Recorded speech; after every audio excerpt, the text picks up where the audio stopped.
لا حول ولا قوة إلا بالله العلي العظيم أعوذ بالله من الشيطان الرجيم بسم الله الرحمن الرحيم الحمد لله رب العالمين بارئ الخلائق أجمعين باعث الأنبياء والمرسلين والصلاة والسلام على سيد الأنبياء والمرسلين وعلى آل بيته الطيبين الطاهرين ولعنة الله على أعدائهم أجمعين أما بعد فقد قال الله سبحانه تبارك وتعالى في كتابه المبين وهو أصدق الصادقين وقوله الحق بسم الله الرحمن الرحيم يا أيها الذين آمنوا كتب عليكم الصيام كما كتب على الذين من قبلكم لعلكم تتقون۔ محترم ناظرین، السلام علیکم ورحمۃ اللہ وبرکاتہ۔ شیعہ عزاداری چینل کی جانب سے دروس کا یہ سلسلہ جاری ہے، اور یہ جو سلسلہ گزشتہ دروس میں اس ماہ مبارک رمضان میں جو یہ عبادت روزہ واجب ہے، اس کے متعلق کچھ باتیں اسی آیہ کریمہ کے ذیل میں آپ حضرات کے خدمت میں عرض کی گئیں کہ قدرت نے اس مہینے میں ماہ مبارک رمضان میں یہ جو عبادت، خاص عبادت جس کو واجب قرار دیا ہے، اس کا ایک ہدف اور ایک مقصد یہ ہے، بہت سے مقاصد ہیں، ان مقاصد میں ایک ہدف اور مقصد یہ ہے لعلکم تتقون، شاید کہ تم متقی ہو جاؤ، شاید کہ روزہ رکھنے والا اس عمل کے ذریعے سے اپنے کو ان اعمال سے محفوظ کر لے کہ جس کو خدا پسند نہیں کرتا، شاید کہ انسان متقی ہو جائے۔ لعلکم تتقون، قدرت نے اس انسان کو ایک ہدف اور ایک مقصد، خاص مقصد کے تحت خلق کیا ہے، اور وہ ہدف اور وہ مقصد یہ ہے کہ یہ انسان اپنے کو خداوند عالم سے نزدیک کر لے، قربتاً الی اللہ کی منزل تک پہنچ جائے، رضایت الی اللہ کی منزل تک پہنچ جائے۔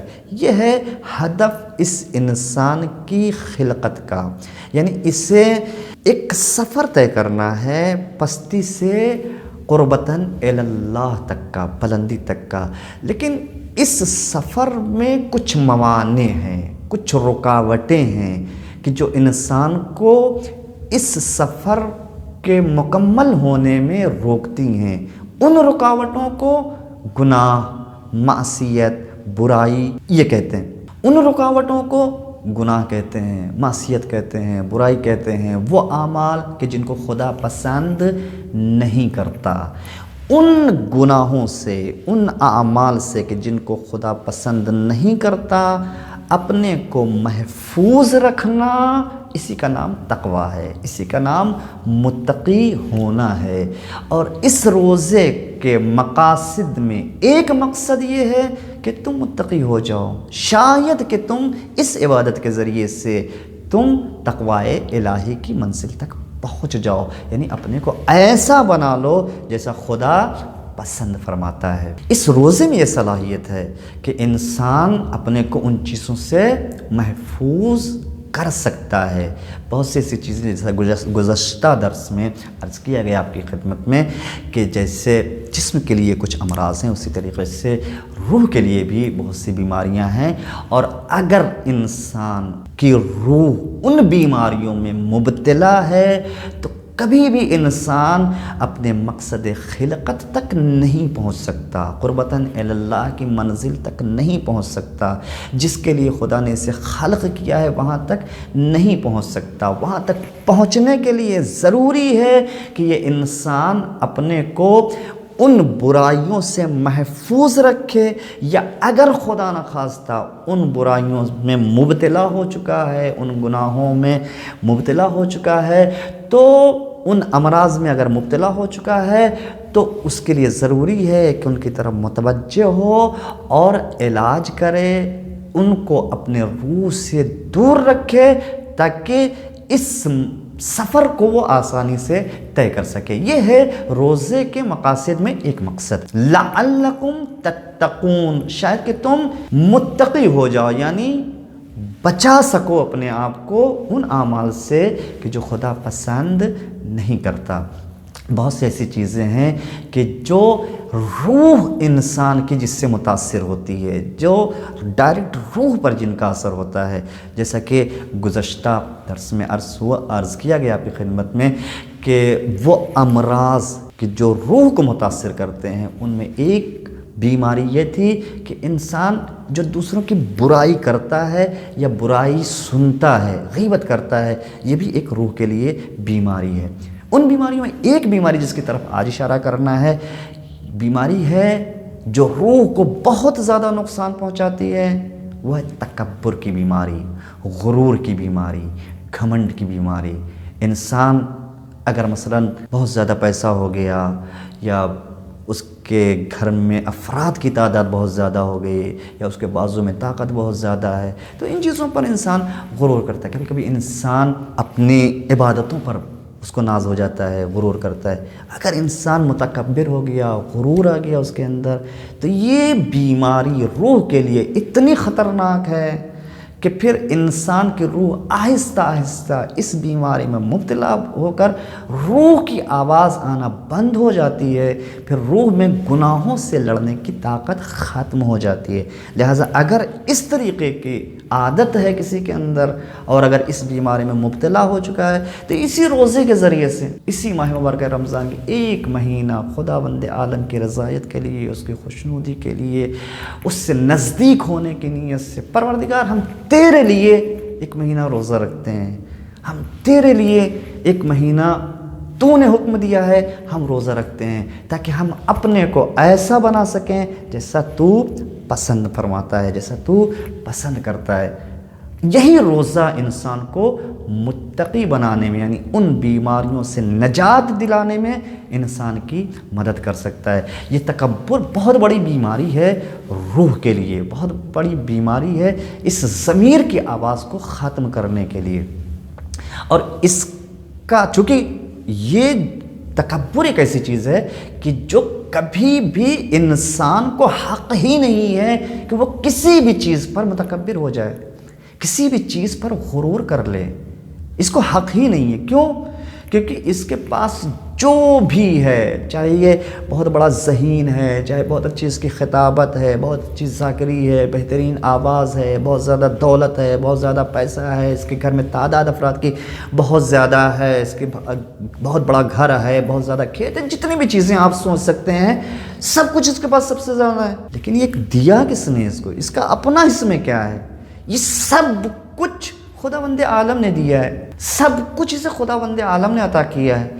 اس کو کس بات کا غرور ہو سکتا ہے؟ یہ کس بات پر متکبر ہو سکتا ہے؟ اس کو حق نہیں ہے کہ کسی بات پر غرور کا۔ اب اگر انسان خدا کی دی ہوئی چیز میں اگر غرور کرتا ہے، تکبر کرتا ہے، یعنی کیا؟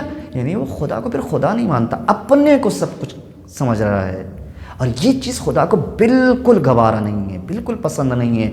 اگر کسی کو اس پورے عالم میں غرور کرنے کا حق ہے تو وہ صرف اور صرف پروردگار عالم کو ہے، اس کے علاوہ کسی بھی دوسری مخلوق میں تکبر اور غرور کا حق ہی نہیں ہے، کیونکہ ان جتنی بھی چیزیں انسانوں کے پاس ہیں اس کا اپنا کچھ نہیں ہے، حتیٰ اس کی جان بھی اس کی نہیں ہے۔ کب کس وقت کون انسان کس کو کب موت آ جائے کوئی کچھ نہیں کہہ سکتا، حق نہیں ہے کسی انسان کو۔ لہٰذا یہ خداوند عالم کو بہت سے ایسے واقعات گزرے کہ انسان تکبر کی بنا پر اس کو اسی دنیا میں سزا ملی ہے، اسی دنیا میں اس کو خداوند عالم نے کہا دیکھو تمہارے پاس حق نہیں تھا ایسا کام کرنے کا، اسی غرور کی وجہ سے دنیا میں تو وہ ذلیل ہوا ہے، دنیا میں تو اس کا مال ختم ہوا ہے، آخرت میں جو سزا ملے گی اس کو خدا بہتر جانتا ہے۔ ہمارے استاد ایک ایران میں درس اخلاق کے دوران ایک واقعہ، وہ عجیب واقعہ انہوں نے سنایا اسی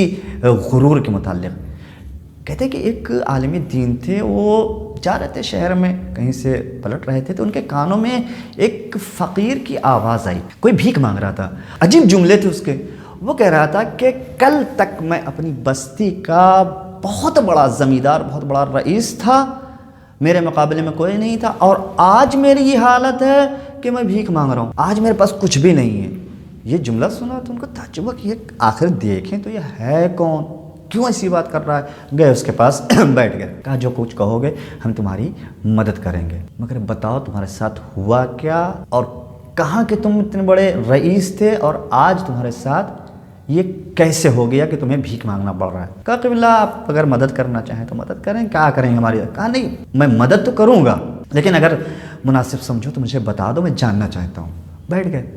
اس نے کہا کہ میں فلاں بستی کا فلاں رہنے والا ہوں، اور اس بستی میں سب سے زیادہ کھیت میرے پاس، سب سے اچھے کھیت میرے پاس، سب سے اچھے باغات میرے پاس، سب سے زیادہ جانور میرے پاس، سب سے بڑی حویلی اس بستی میں میرے پاس، میرے مقابلے میں پوری بستی میں کوئی تھا ہی نہیں، سب جدھر بھی دیکھا جاتا صرف میری پراپرٹی، میری جائیداد نظر آتی تھی، سب کچھ میرے پاس تھا، کوئی کمی نہیں۔ ایک نواسا تھا میرا چھوٹا کم سن، اس سے میں بے انتہا محبت کرتا تھا۔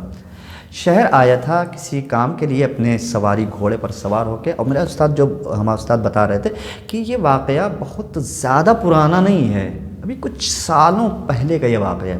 وہ کہہ رہا تھا کہ ہم اپنے نواسے کو اپنے گھوڑے پر سوار کر کے شہر لائے تھے کچھ کام کے لیے، کام مکمل ہوا، اپنے نواسے کو لے کر میں واپس جا رہا تھا۔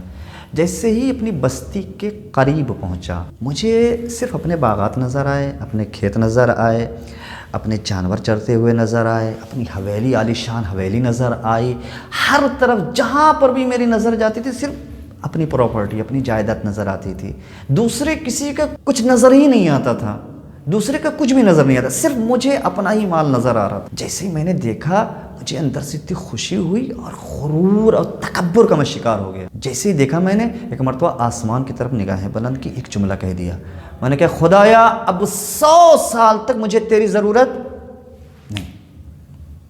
کہا یہ جملہ میں نے کہہ دیا کہ اب 100 سال تک مجھے تیری ضرورت، اتنا ہے میرے پاس، کیا کریں گے تجھ سے مانگ کے؟ کہا یہ جملہ تو کہہ دیا میں نے، کچھ فاصلہ رہ گیا تھا، بس آگے بڑھ رہا تھا۔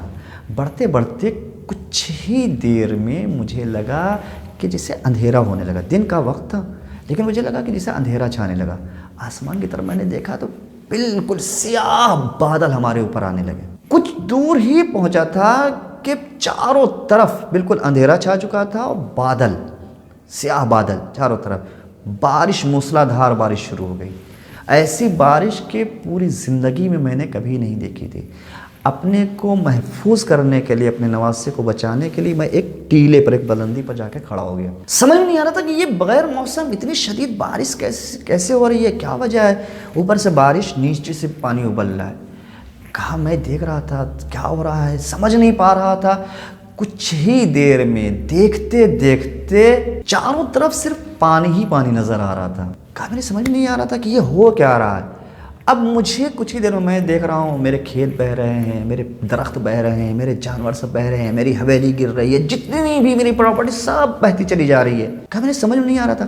اچانک اس سے پہلے کہ میں کچھ سمجھ پاتا کہ میرے کانوں میں میرے نواسے کی چیخ کی آواز آئی۔ میں نے پلٹ کر دیکھا تو ایک بھیڑیا آ کے اس نے میرے نواسے کو دبوچ رکھا ہے، لے کر جا رہا ہے۔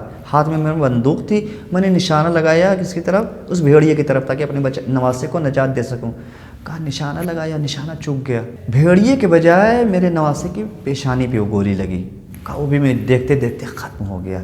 کہا اب مجھ سے برداشت نہیں ہوا، اسی بندوق کے دستے سے میں نے اپنے سر پر مارا، شدید چوٹ لگی اور اس کا اثر یہ ہوا کہ میری آنکھوں میں دیکھنے کی صلاحیت بھی اندھا ہو گیا میں۔ پھر وہ کہتا ہے کہ یہ جو میں نے بیان کیا ہے یہ صرف چند گھنٹوں کا واقعہ ہے، کچھ ہی دیر میں سب سے بڑا رئیس تھا اور چند گھنٹوں میں ایسا انقلاب آیا، ایسی تبدیلی ہوئی کہ اب مجھے زندہ رہنے کے لیے بھیک کا سہارا لینا پڑ رہا ہے۔ کیوں؟